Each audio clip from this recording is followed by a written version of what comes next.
inside the 5, no touchdowns there. How important was that in the outcome of this game?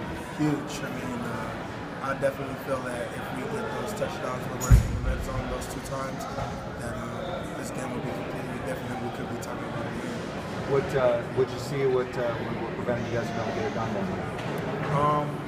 I just feel it's the mentality, once you get down around the 5, around the 1 yard line, you just got to find a way to get in the end zone no matter what play is called.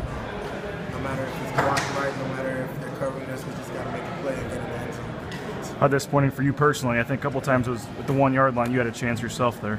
Definitely. I mean, it's something that when we go back and watch film tomorrow, it's going to be something I'm looking at. It's going to be something this whole week that we're going to be really emphasizing is finishing those drives. They pretty much put this in the fourth quarter.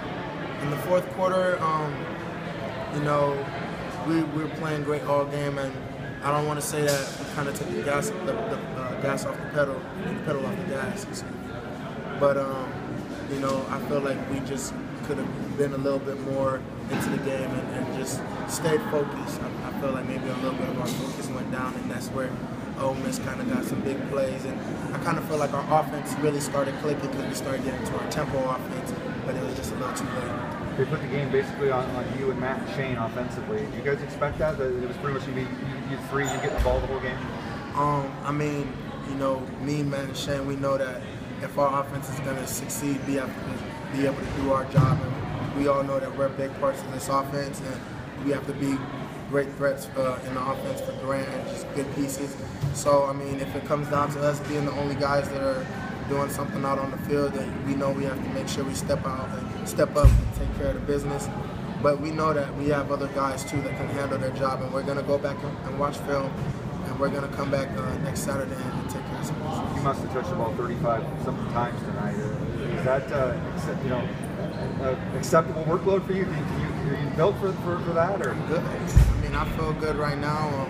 I don't feel good about the result, obviously, but my body feels good, and anything I can do to help this team win, that's been my mindset from day one. And if that's me touching the ball over 30 times, then so be it. But I know that when we get clicking and once we go back and watch this film, that next Saturday we'll be a lot better than we were tonight. Knowing how good Ole Miss is, and for 3 quarters you were right there, how do you leave this game? Disappointed? Encouraged? I mean, how do you look at it? I mean, definitely disappointed just because of how our defense was flying around, creating turnovers, and it was just kind of annoying for us, just knowing that we want to be able to score and keep our defense off the field and just put points on the board, because our defense is playing lights out those first 3 quarters.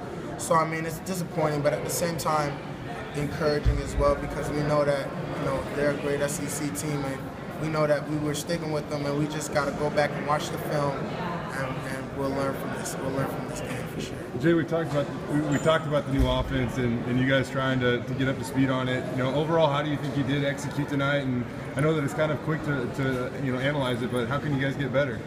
I feel like we didn't execute as well as we should have. There were a lot of plays that we have put in for tonight that we thought we were going to hit, and we didn't hit those plays. So, that's just going back, watching film, improving on the practice field, and coming out next Saturday ready to go. Your 12 catches tonight, a lot of them on checkdowns. What do you do in order to kind of be an option in those positions? It's just kind of a thing where I have protection first, and if nobody comes, I'm an option late for Grant, and Grant felt comfortable with hitting me on those checkdowns, and after that, it's kind of like running the football in space. So I feel really great about getting the ball in space and being able to make stuff happen. What did you see from Grant tonight? 4 interceptions, kind of uncharacteristic from him. Grant, I trust Grant. He's a great quarterback, and I know that he's going to go in the film. He's going to learn from this game, and I don't think we'll see another game like this from Grant. I'm excited for what he's going to do this season. I'm excited for our offense. How do you take it after the game? Grant's a guy that, he doesn't really show too much emotion. I feel like even, with those interceptions, he was still very composed. I feel like Grant's a quarterback with great composure, and I feel like next week is really going to show up. You guys have had so much momentum throughout the offseason with the change and the way you've responded to it. How do you continue to carry that momentum? we're not defined by this game at all. I mean, we know we still got a lot of season ahead of us. Our main goal is winning conference championship, and that starts next week. So coming onto the practice field up this week, we're going to really ramp it up, and we're going to get excited and show some emotion on the practice field and get ready to play a good Colorado State team. All right, guys.